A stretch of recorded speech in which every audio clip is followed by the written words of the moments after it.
what do we then do about the long-term argument that they put out there saying, look, they need that region to be developed? I mean, absolutely. The previous one talked about they didn't need several commissions to develop Abuja. So what should be done? Absolutely, absolutely. That region needs attention. And when I say attention, I mean attention. But then you discover that if we have to actually give them attention, we have to use their own to give them attention. And some of the worst offenders of the Niger Delta are even sons and daughters of the Niger Delta, who have actually conspired with others, home and abroad, to rape that region to its sorry situation.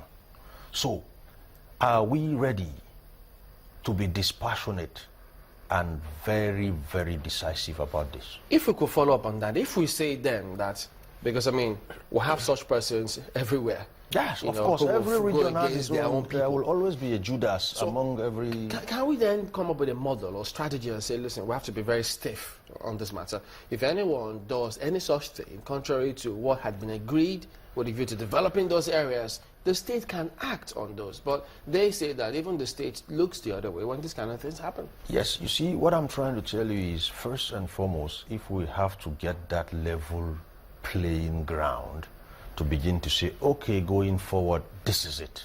We have to stamp our feet and make a statement. And that statement may just end up in muscling it out with these boys. Let me tell you something. Amnesty, negotiation, diplomacy is about one of the most lucrative forms of business after maybe banking and churches in Nigeria today. Oh yes, just start your fire. They will call you and settle. We've seen a history of militant groups. What do we see?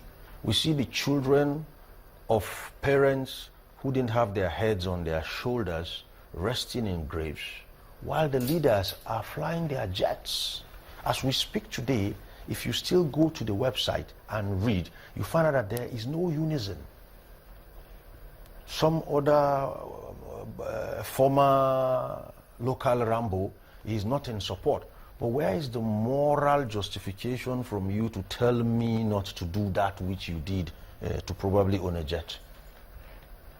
So when we do things, we should look at the immediate run effect.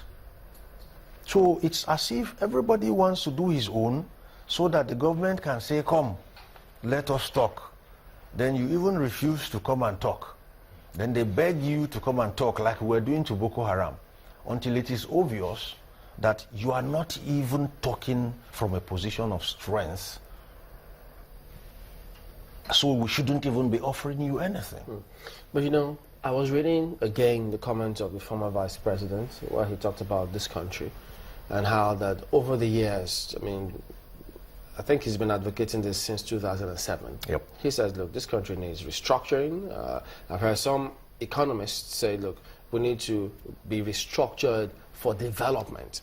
And many say that, look, if that happened, you wouldn't have all these kind of groups, pockets come up here and there. Yep, I agree. We'll just be calm. I agree with you totally, but let's look at restructuring. How do we explain restructuring? In my own way, I look at it this way.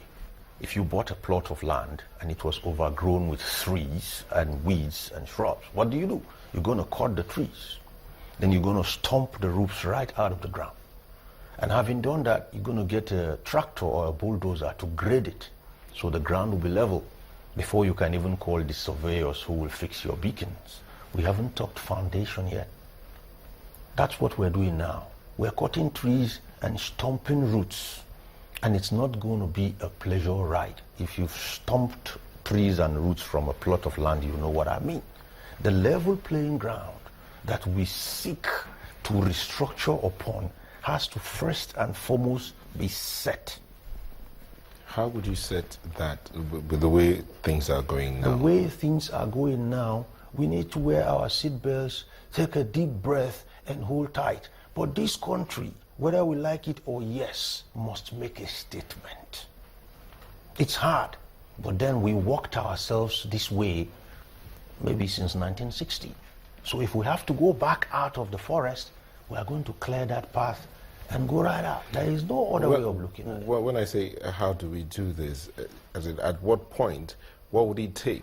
Because some people, we've had a guest here who talked about there has to be a sitting down, there has to be a conversation. We've been sitting down. Yeah, so what exactly would you suggest be done? Possibly steps. Let me give you my own suggestion. What we seriously need to do today is to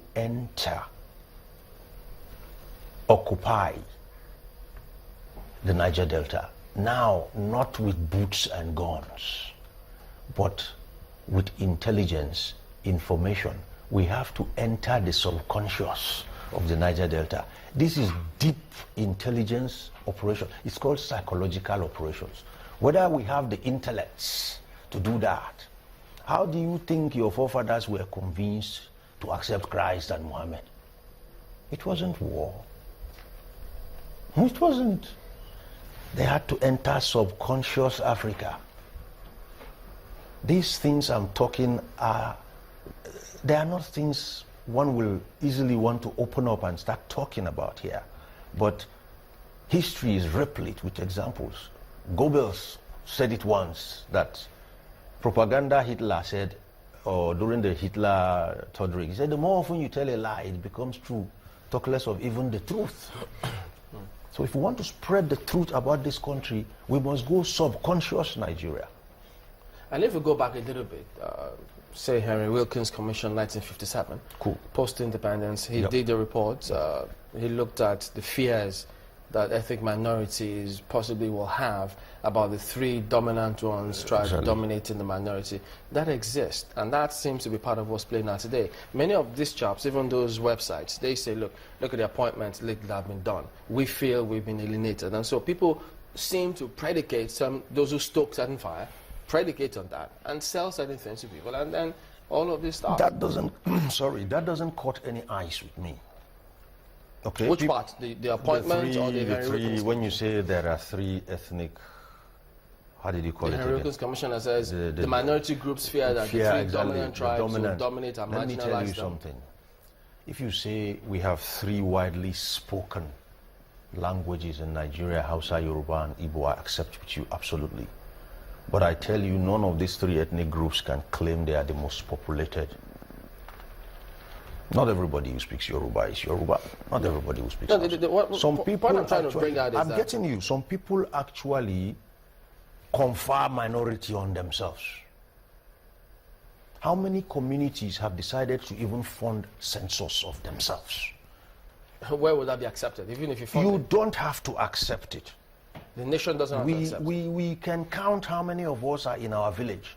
If you go, my village youth, we have a union, or sorry, I won't call it a union, an organization, and we have valid identity cards. Did the nation have to accept it? And if I counted those identity cards, at least I will tell you how many Nupe youths exist in a particular demographic area. And we tell each other when we have children. We attend each other's naming ceremony. Hey, Nigeria, come on. Is everything, I mean, it's not, government cannot do everything. Now, some people confer minority on themselves and have been so doing for the past 3 decades. And unconsciously, they have had children and probably even outspanned their so-called, is it oppressors now? So if we're talking about population, you cannot go there. If you say the languages are widely spoken, I agree with you. But let me assure you that the Nigeria we want to see, we cannot build thinking in fragments of ethnic, and we have to think wholly Nigeria. And if we think wholly, we also have to reflect it. And that was why Chamberlain had to bring some of the issues they raised in terms of our point. Yesterday, because we're closing now, yes, because yesterday we had, no, it's okay. Well, yesterday we had the RIC president, and he also said something that has to do with those people that are behind bars, those people that have not been granted bail, those people that have not been given access to their lawyers. The majority of these persons are from a region of the country. Fine. Agreed. Go release every one of them. Give every corrupt person No, it's just talking about rule of law. Yeah, I agree. I absolutely agree. Of course, I'm one that is always up for the rule of law. Do all those things, meet all the demands of the Niger Delta militants. You know one thing? That ethnicity and the religion thing will still set us apart.